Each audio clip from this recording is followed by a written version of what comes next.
الحمدللہ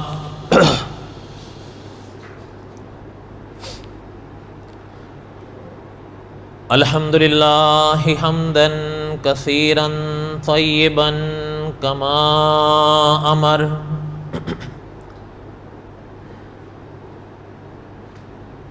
ونشهد ان لا الہ الا اللہ وحدہ لا شریک له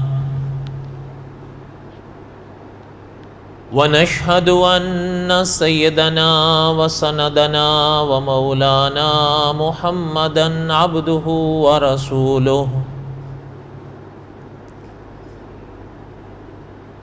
اما بعد اعوذ باللہ من الشیطان الرجیم بسم اللہ الرحمن الرحیم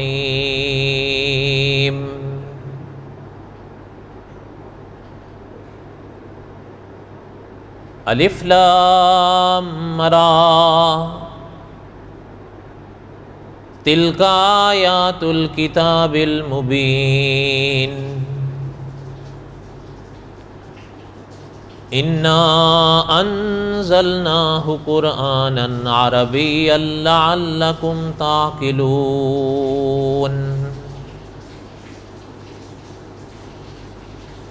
نحن نقص علیک احسن القصص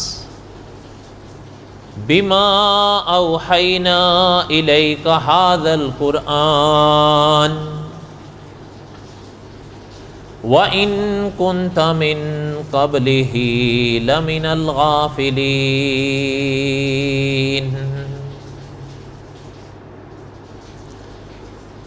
وقال اللہ تعالی فی مقام آخر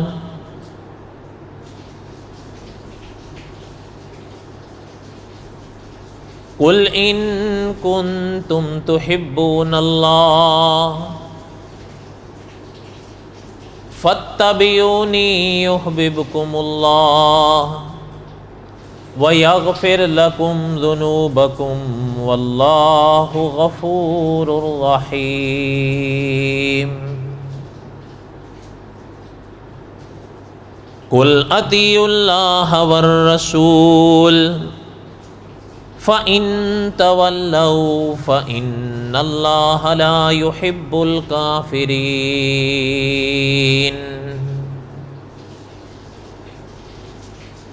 إِنَّ اللَّهَ اصْطَفَى آدَمَ وَنُوحًا وَآلَ إِبْرَاهِيمَ وَآلَ عِمْرَانَ عَلَى الْعَالَمِينَ ذُرِّيَّةً بَعْضُهَا مِن بَعْضٍ وَاللَّهُ سَمِيعٌ عَلِيمٌ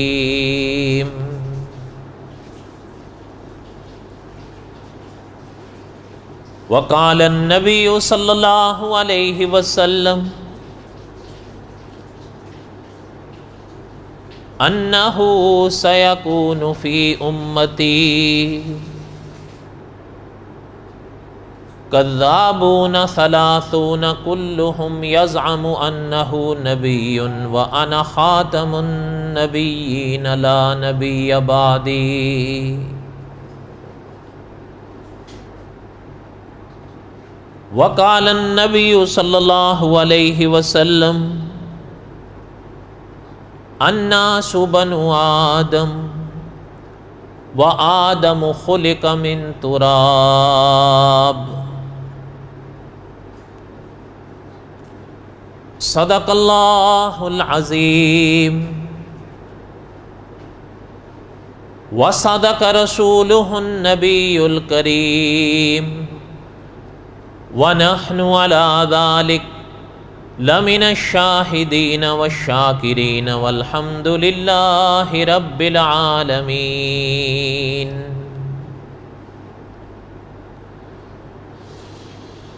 اللہم صلی علی محمد وعلی آل محمد کما صلیت علی ابراہیم وعلی آل ابراہیم انکا حمید مجید اللہم بارک علی محمد وعلی آل محمد کما بارکت علی ابراہیم وعلی آل ابراہیم انک حمید مجید۔ یا ربی صلی وسلم دائما ابدا علی حبیبک خیر الخلق کلہم هو الحبیب الذی ترجا شفاعته لكل حول من الاحوال مقتحم۔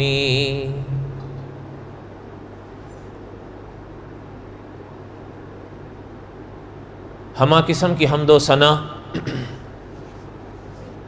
اللہ ذات لم یذل لا یزال کی پاک ذات کے لیے، صدق دل سے لا تعداد مرتبہ درود و سلام امام الانبیاء حضرت محمد الرسول اللہ صلی اللہ علیہ وسلم کی پاک ذات کے لیے۔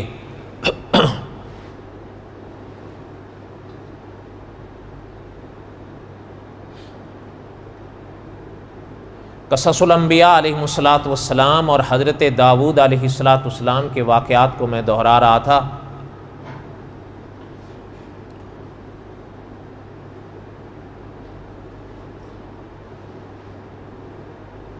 اور جہاں گزشتہ سے پوستہ جمعہ میں نے سبق چھوڑا وہیں سے انشاءاللہ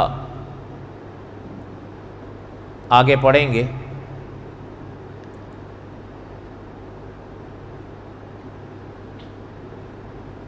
حضرت داؤد علیہ السلام کے واقعات میں مولانا حفظ الرحمن سیوہاروی رحمۃ اللہ علیہ نے جو دو تفسیری اہم مقام کی سرخی قائم کی ہے،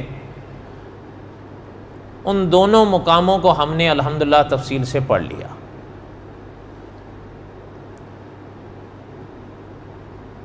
ویسے یہ سرخی بعد میں تھی، ہم نے ان کو پہلے پڑھا چونکہ وہ مشکل تھے۔ اب اس باب کو ہم ابتدا سے پڑھیں گے آخر تک انشاءاللہ۔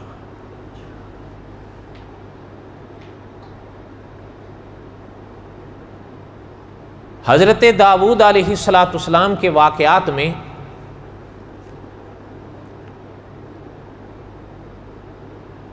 مولانا عبد الرحمن صاحب مظاہری رحمۃ اللہ علیہ نے ایک سرخی قائم فرمائی ہے،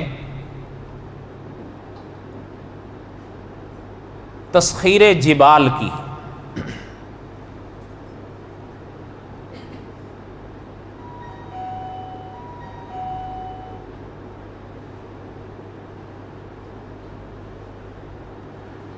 عام طور پر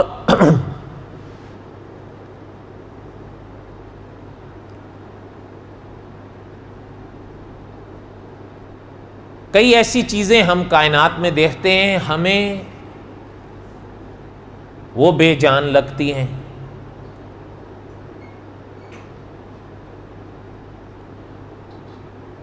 لیکن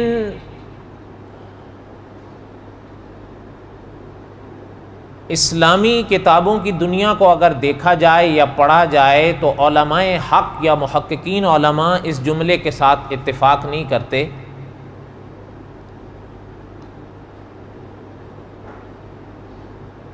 حضرت داؤد علیہ السلام کے ابواب میں یہ ایک مستقل باب ہے،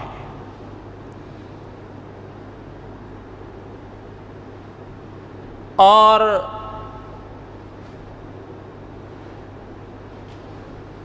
اللہ ذوالجلال والاکرام کی شان ہے کہ حضرت داؤد علیہ السلام کے باب میں یا واقعات میں ان جملوں کو اللہ تعالیٰ نے بار بار بیان فرمایا ہے، کئی بار بیان فرمایا ہے۔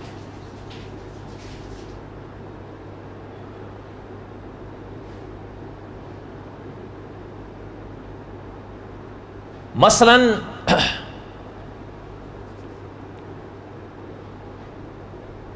وَسَخَّرْنَا مَعَ دَاوُودَ الْجِبَالَ يُسَبِّحْنَ وَالطَّيْرَ، پہلے پہاڑوں کو بیان فرمایا، پھر پرندوں کا ذکر فرمایا۔ ہاں اس کے بعد جو اللہ نے فرمایا وَكُنَّا فَاعِلِينَ، ایک تو یہ، پھر ایک اور مقام پر اللہ تعالی نے یوں ارشاد فرمایا وَلَقَدْ آتَيْنَا دَاوُودَ مِنَّا فَضْلًا یا جبال اوبی مَعَهُ وَالطَّيْرَ۔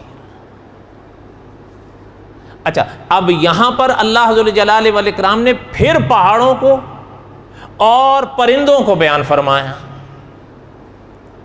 اور پہاڑوں کے بارے میں تو اللہ تعالیٰ فرما رہے ہیں اس مقام پر کہ ہم نے پہاڑوں کو کہا، حالانکہ میں اور آپ پہاڑوں کو دیکھتے ہیں تو ہمیں تو ایسا لگا میں کچھ بھی جان نہیں ہے، کوئی حس نہیں ہے۔ پھر پرندوں کو اگر دیکھیں تو ہم یہ دیکھتے ہیں کہ اڑتے ہیں، چگتے ہیں، بات ختم ہو گئی۔ کچھ ہماری غذا کے کام آ جاتے ہیں، کچھ ہمارے ممکن ہے شکار کے کام آ جائیں، اس سے زیادہ تو ہمیں اور کوئی چیز ان میں نہیں محسوس ہوتی۔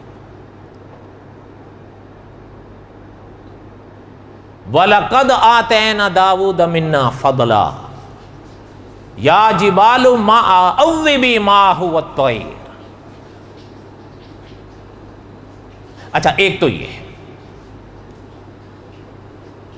اچھا، ایک اور مقام پر اللہ نے فرمایا اِنَّا سَخَّرْنَا الْجِبَالَ مَعَهُ يُسَبِّحْنَ بِالْعَشِيِّ وَالْإِشْرَاقِ، اور آگے پھر فرمایا وَالطَّيْرَ مَحْشُورًا كُلٌّ لَهُ أَوَّابٌ۔ اب یہاں پھر اللہ ذو الجلال والاکرام نے پہاڑوں کو، اچھا، اور ایک لفظ تو آپ نے بھی سنا ہوگا نا کہ اپنا نماز اشراق، اب یہاں آپ تھوڑا سا غور فرمائیں، یسبحن بالعشی والاشراق، اشراق کا لفظ آ رہا ہے، اور آگے فرمایا والطیر محشورا، یہ ایک پرندہ نہیں، پرندے، اور علماء نے لکھا ہے پرندوں کے پرے کے پرے۔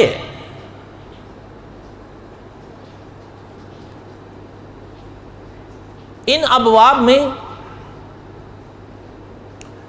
علماء حق نے بڑی باتیں لکھی ہیں جو میرے اور آپ کے سمجھنے کی بھی ہیں، اور میرے اور آپ کے ماننے کی بھی ہیں، اور میرے اور آپ کے کرنے کی بھی ہیں۔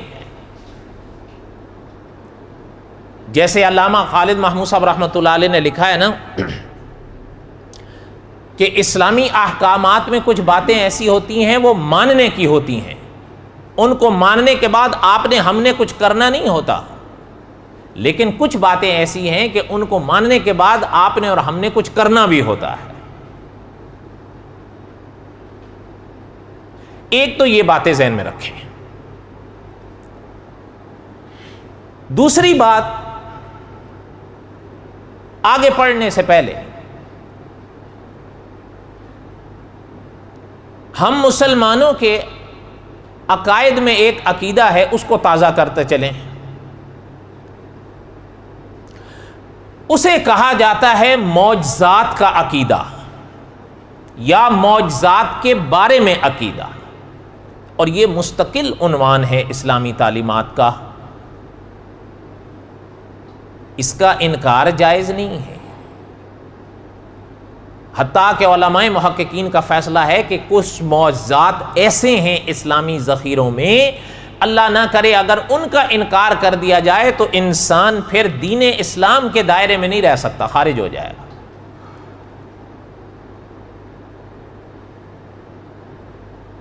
مولانا ادریس کاندلوی رحمۃ اللہ علیہ نے جو اسلامی عقیدوں پر ایک کتاب لکھی، اس میں ایک عنوان قائم کیا تھا حضرت نے رسالت کا۔ اس باب میں حضرت نے اسلام کے وہ عقیدے لکھے ہیں جو رسالت کے متعلق ہیں۔ ان میں جو عقیدہ نمبر 5 ہے، پنجم، وہ حضرت نے معجزات کے بارے میں لکھا ہے۔ پتہ چلتا ہے جہاں اسلامی اور عقائد ہیں ان میں ایک مستقل ایک عقیدہ معجزات کے بارے میں ہے۔ اور پھر امام اعظم ابو حنیفہ رحمۃ اللہ علیہ محترم نے اسلامی عقیدوں کا ایک رسالہ مدون فرمایا تھا،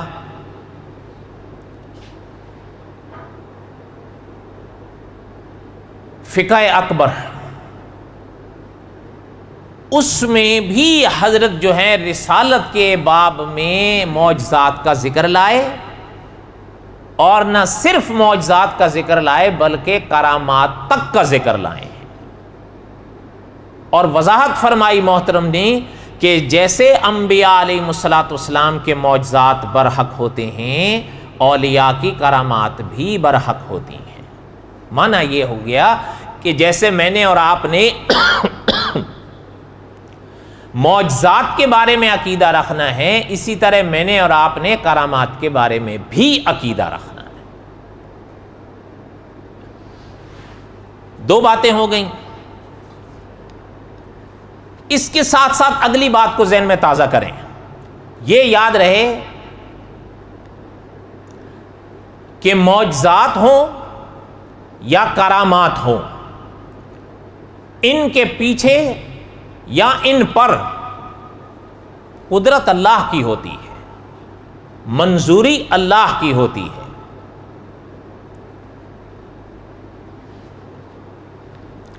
اللہ تعالیٰ کو اگر منظور نہ ہو تو نہ معجزات ظاہر ہوتے ہیں نہ کرامات ظاہر ہوتی ہیں۔ شرط یہ ہے کہ اللہ کو منظور ہو، اللہ کا حکم ہوتا ہے تو معجزہ ظاہر ہوتا ہے، اور معجزہ ہو یا کرامات ہو، از اول تا آخر ان میں قدرت اللہ کی ہوتی ہے۔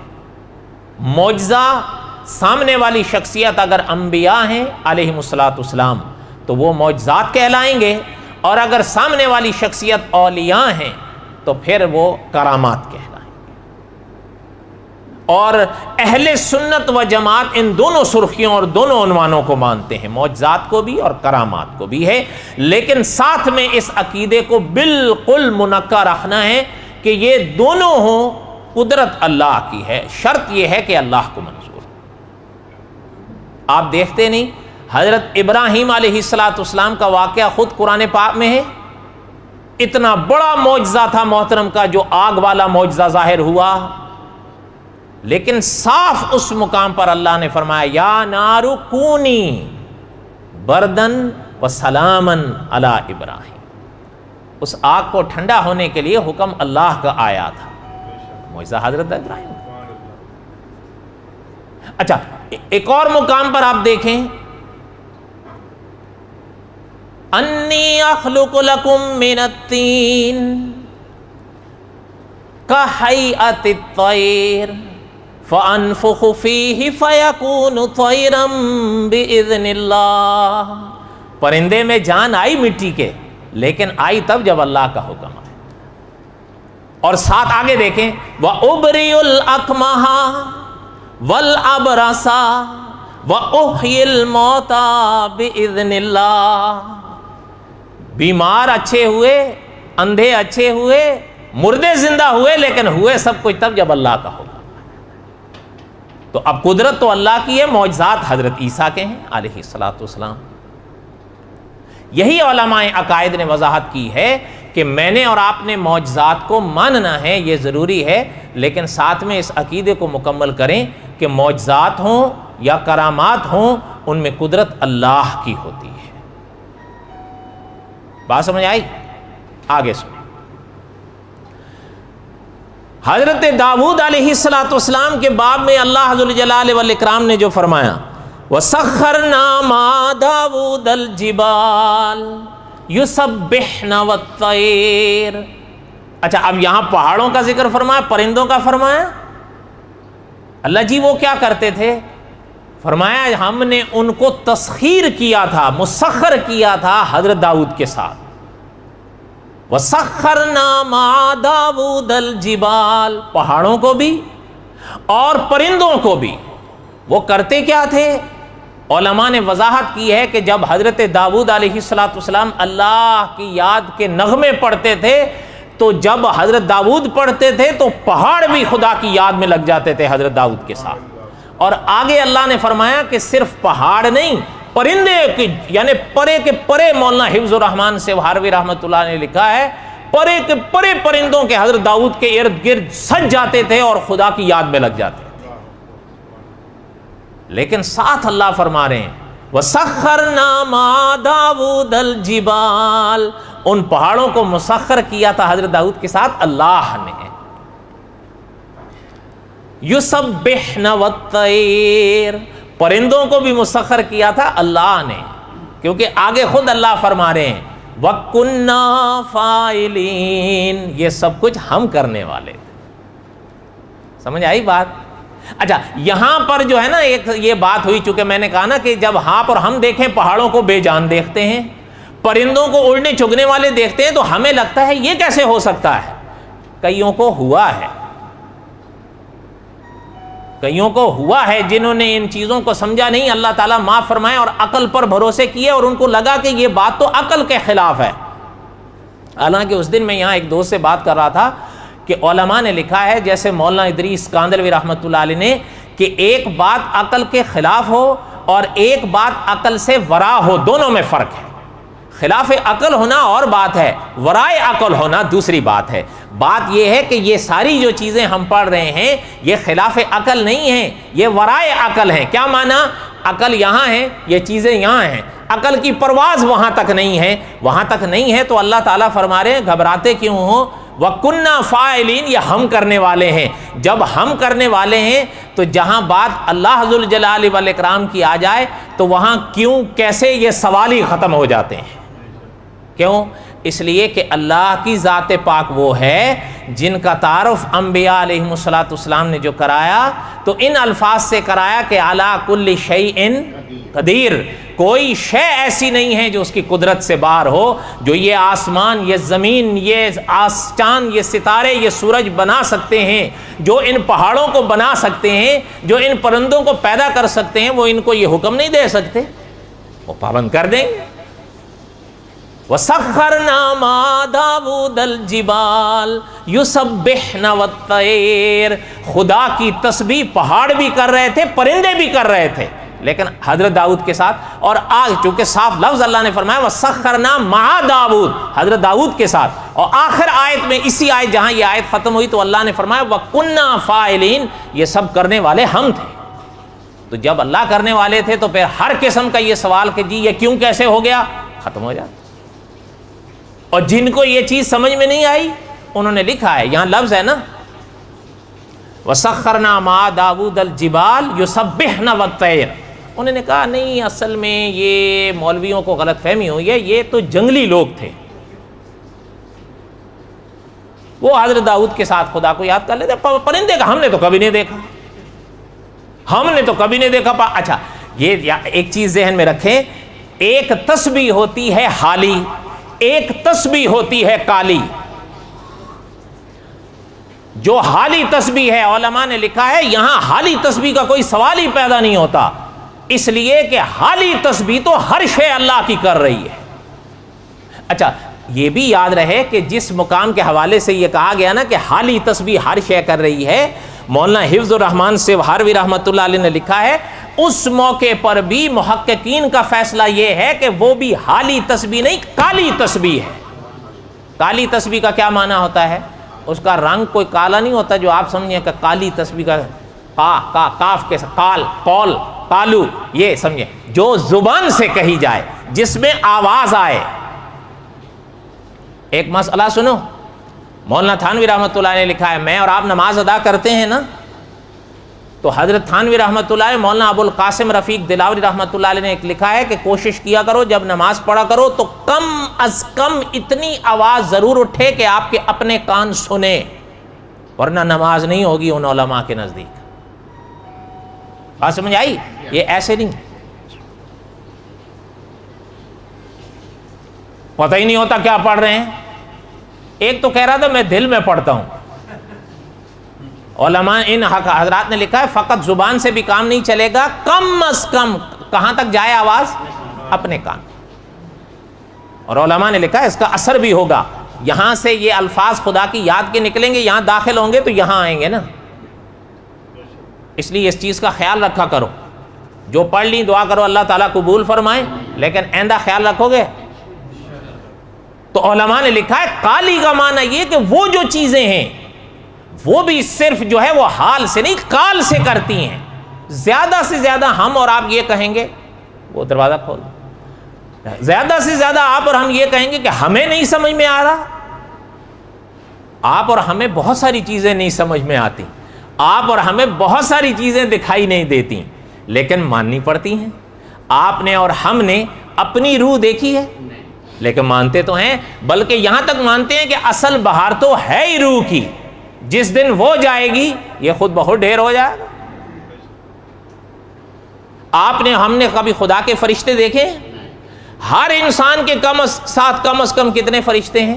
2، کم از کم تو 2 تو ہیں، جنہیں کیا کہتے ہیں؟ کرامن، ایک ادھر ہے اور ایک، اچھا یہ کیا کرتے ہیں؟ نیکیاں، اور یہ کیا کرتے ہیں؟ برائیاں۔ تو کتنے ہوئے؟ یہ تو ہاں محسوس ہوئے کبھی؟ یہ کچھ نظر آ رہا ہے؟ اگر محسوس ہو جائے تو آپ اور ہم تو سدھر نہ جائیں۔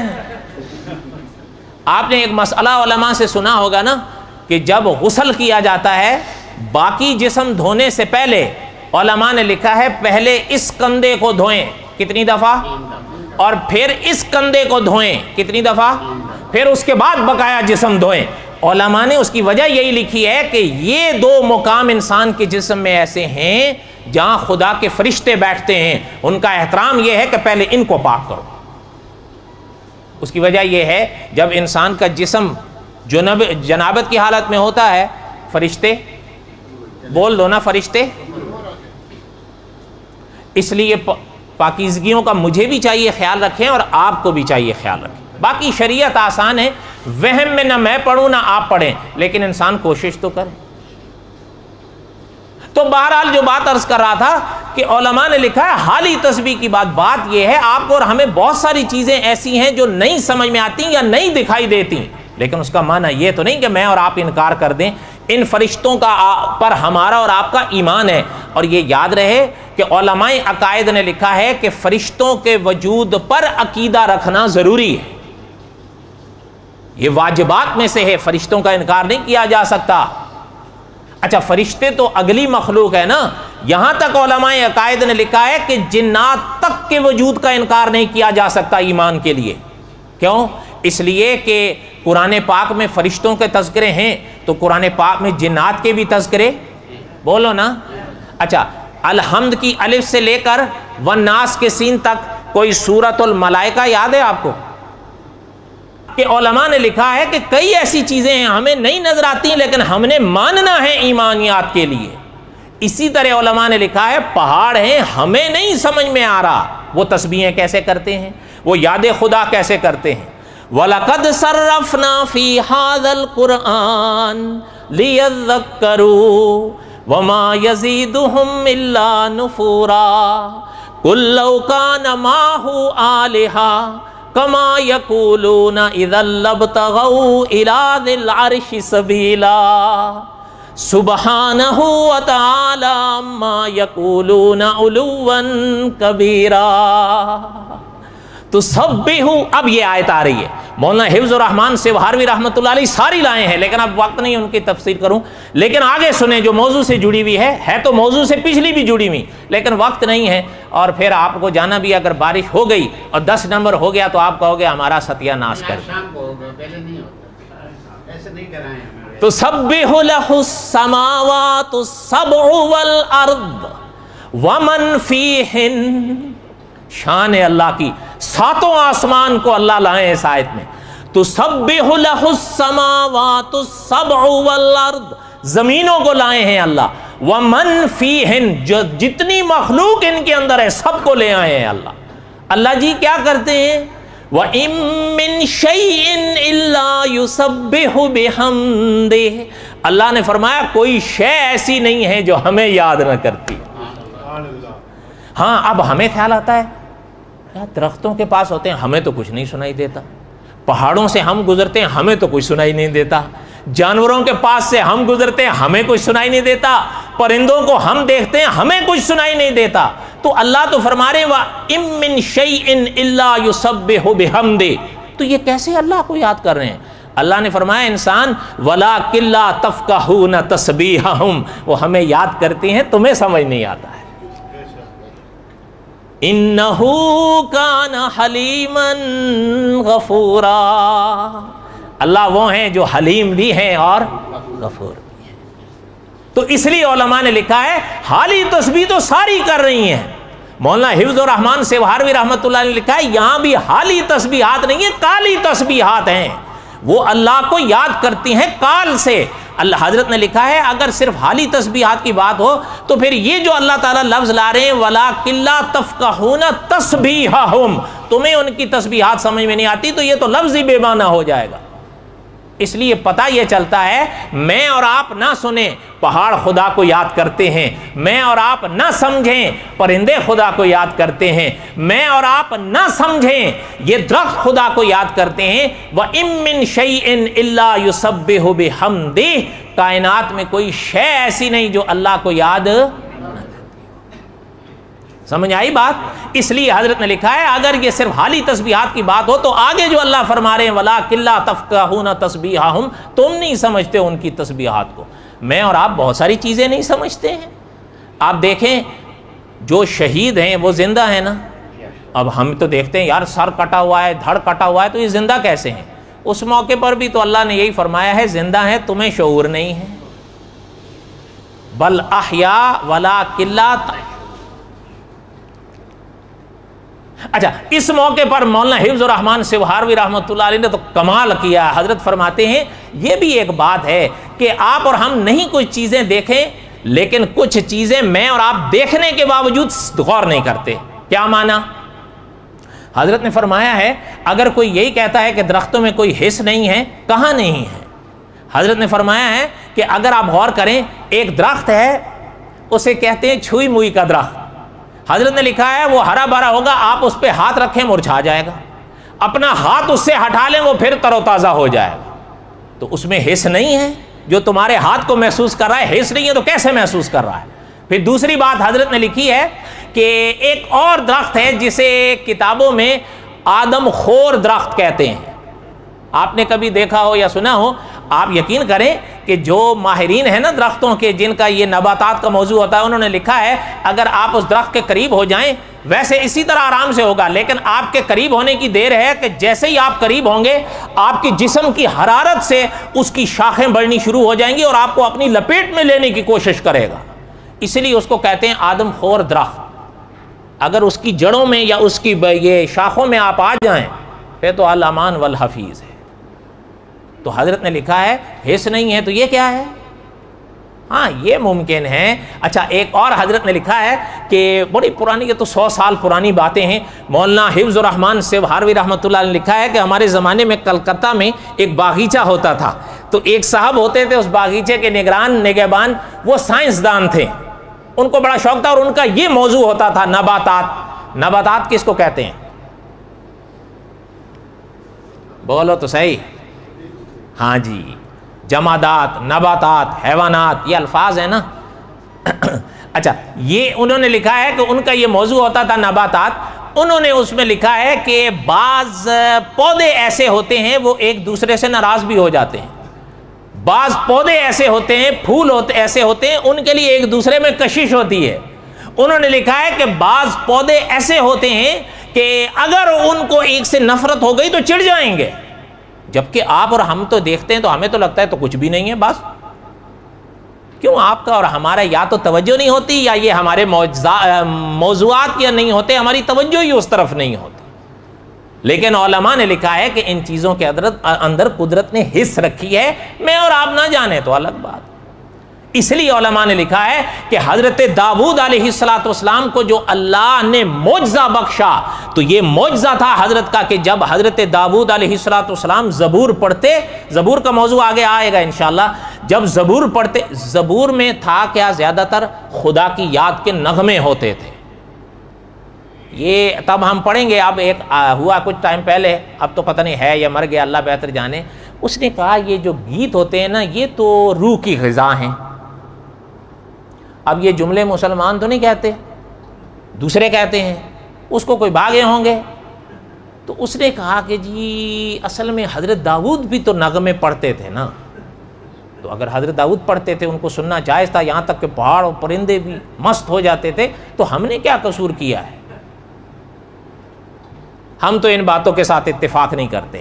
اس کی وضاحت انشاءاللہ آگے آئے گی، اللہ نے اگر زندگی دی۔ کہنے کا مقصد یہ تھا کہ اچھا ایک اور چیز یہ بھی یاد رکھیں، علماء نے لکھا ہے جب حضرت داؤد خدا کی یاد کے نغمے پڑھتے تھے تو یہ نہیں ہے کہ پہاڑ یا پرندے صرف بیٹھ یا رک جاتے تھے، بلکہ پہاڑوں سے خدا کی یاد کی آواز آتی تھی اور پرندوں تک سے خدا کی یاد کی آواز آتی تھی۔ یہ حضرت داؤد کا معجزہ ہے۔ علامہ کیرانوی رحمۃ اللہ علیہ یا دوسرے حضرات نے لکھا ہے کہ کوئی تعجب کی بات نہیں ہے، جو خدا کے انبیاء ہوتے ہیں ان کے معجزات برحق ہوتے ہیں۔ دیکھیں وقت ختم ہو رہا ہے، 2 منٹ۔ اللہ ذوالجلال والاکرام ہم سب کو حرم مدینہ دکھائیں۔ علامہ خالد محمود صاحب رحمۃ اللہ علیہ کا یہ جملہ ہمیشہ ذہن میں تازہ رکھا کرو، حرم 3 ہیں۔ کتنے؟ حرم مکہ، مسجد حرام، مدینہ یہ بھی حرم ہے، اور مسجد اقصیٰ یہ بھی حرم ہے۔ تو حرم کتنے ہیں؟ 3 ہیں۔ مسجد نبوی اگر آپ جائیں، مسجد نبوی میں ستون مسجد نبوی کے بڑے مشہور ہیں، خاص طور پر 8 ستون۔ آپ میں سے کئی حضرات گئے ہوں، اگر اہل علم کے ساتھ آپ کو موقع ملا ہو تو ممکن ہے انہوں نے آپ کو دکھائے ہوں۔ وہ ریاض الجنہ میں یا ریاض الجنہ کے پاس ہیں۔ کتنے ہیں؟ 8۔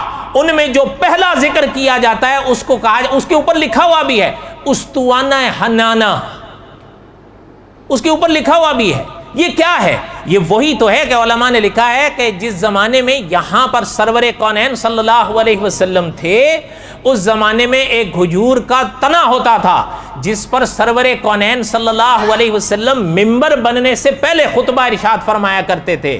جب ممبر بنا، سرور کونین صلی اللہ علیہ وسلم ممبر پر تشریف لائے تو صحابہ اکرام رضوان اللہ تعالی علیہم اجمعین کے بیانات ہیں کہ جس جمعے میں سرور کائنات صلی اللہ علیہ وسلم ممبر پر تشریف لے گئے خطبہ دینے کے لیے، اس کھجور کے تنے سے اس طرح آوازیں رونے کی آ رہی تھی جس طرح بچے روتے ہیں۔ اسی لیے تو اس کو استوانہ حنانہ کا نام آج بھی دیا جاتا ہے۔ اچھا یہ بھی یاد رہے آپ کو کہ علماء نے لکھا ہے سرور کونین صلی اللہ علیہ وسلم، صحابہ کے یہ بیانات ہیں۔ ہم نے تو حضور کو نہیں دیکھا، صحابہ نے تو دیکھا تھا نا۔ صحابہ فرماتے ہیں حضور ممبر سے اترے، جا کر اس پر اپنا دست مبارک رکھا، یہاں تک کہ اس پر اپنا سینہ رکھا، تب اس کے رونے کی آواز بند ہوئی۔ شیخ الحدیث مولانا زکریا صاحب رحمۃ اللہ علیہ نے لکھا ہے فضائل حج میں، باب ہے مسجد نبوی کا، آپ اس میں پڑھ سکتے ہیں۔ محترم نے لکھا ہے کہ سرور کونین صلی اللہ علیہ وسلم نے اس موقع پر صحابہ کی طرف رخ انور کیا اور حضور نے فرمایا اگر ہم یہ ہاتھ رکھ کر اس کو تسلی نہ دیتے یہ قیامت تک اسی طرح روتا رہتا۔ اور یہ یاد رہے شیخ الحدیث مولانا زکریا صاحب رحمۃ اللہ علیہ نے لکھا ہے یہ حدیث 1 نہیں 2 نہیں 3 نہیں 10 صحابہ سے ہے۔ کتنے؟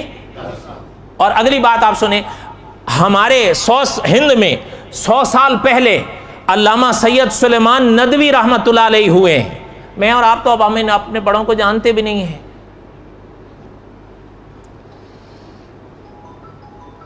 قائد اعظم کا نام کیا تھا؟ محمد علی جناح مرحوم۔ انہوں نے 3 نام منتخب کیے تھے اپنے زمانے میں جب یہ آپ کا دیش بنا ہے، تاکہ ان کے حوالے اسلامی جو قوانین نے ان کو کیا جائے، بھائی ان پر بات ہو۔ 3 نام منتخب کیے تھے، ان میں ایک نام علامہ سید سلیمان ندوی کا تھا رحمۃ اللہ علیہ۔ انہوں نے آج سے 100 سال پہلے، یعنی اپنی 100 سال پہلے ایک کتاب لکھی تھی سرور کونین صلی اللہ علیہ وسلم کی زندگی پر۔ ان کے استاد تھے، میں نام نہیں لیتا احتراماً، انہوں نے اپنی زندگی میں ایک کتاب شروع کی تھی حضور کی زندگی پر۔ 1 جلد مکمل کر پائے تھے کہ پیغام آ گیا، تو جانے لگے تو اپنے انہی ہونہار شاگرد کو بلایا علامہ سید سلیمان ندوی رحمۃ اللہ علیہ کو، اور فرمایا کہ یہ کام میں نے شروع کیا تھا لیکن ادھورا رہ گیا، اب میری تمنا یہ ہے کہ اس کو آپ پورا کریں۔ حضرت نے اپنے استاد کے وہ فرمان کو لیا، دوسری جلد لکھی، تیسری لکھی، چوتھی لکھی، پانچویں لکھی، چھٹی لکھی، ادھوری رہ گئی۔ اور علماء کا فیصلہ یہ تھا کہ اگر استاد خود بھی ہوتے تو اس طرح نہیں لکھ سکتے تھے جس طرح یہ شاگرد لکھ گیا ہے۔ علامہ سید سلیمان ندوی رحمۃ اللہ علیہ نے اس کتاب کی تیسری جلد پوری انبیاء کے معجزات پر لکھی ہے، پوری 480 صفحات پر پھیلی ہوئی ہے۔ اس میں حضرت نے لکھا ہے کہ استوانہ حنانہ کا جو یہ واقعہ ہے حضور کا، یہ 10 نہیں 11 صحابہ سے منقول ہے۔ پھر انہوں نے اس کتاب کے حاشیے میں از اول تا آخر 11 صحابہ کے نام لکھے ہیں جنہوں نے استوانہ حنانہ کا واقعہ اپنی آنکھوں سے اور اپنے کانوں سے دیکھا سنا تھا۔ اچھا آپ اور ہم تو کھجور کے تنے دیکھے تو ہمیں تو یہی لگتا ہے تو بے جان ہے، صحیح ہے یا نہیں؟ بے جان نہیں ہے۔ اللہ ذوالجلال والاکرام نے واضح فرما دیا ہے کہ تم نہیں سمجھتے ہو وہ ہمیں کیسے یاد کرتے ہیں۔ تو حضرت داؤد کا یہ معجزہ تھا، اور یہ بھی یاد، اچھا یہ آخری بات سن لے، میری باتیں تو ختم ہوتی نہیں۔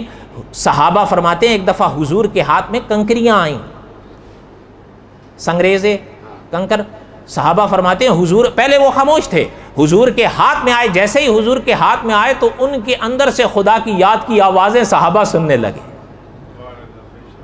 اچھا یہ بھی یاد رہے، علامہ سیوطی رحمۃ اللہ علیہ نے لکھا ہے، یاد رہے ان کنکریوں کی تسبیحیں معجزہ نہیں تھا۔ علامہ سیوطی نے یہ لکھا ہے، فرمایا ان کنکریوں کی تسبیح تو خدا کو ہر ہی شے سے کرتی ہے۔ فرمایا حضور کے ہاتھ کا معجزہ یہ تھا کہ جب وہ سنگریزے حضور کے ہاتھ میں آئے تو ان کی آوازیں صحابہ نے بھی سنی، یہ معجزہ۔ پتہ چلتا ہے یہ چیزیں بے جان نہیں ہیں، ان کے اندر جان ہے، آپ کو اور ہمیں شعور نہیں۔ بات سمجھ آ گئی؟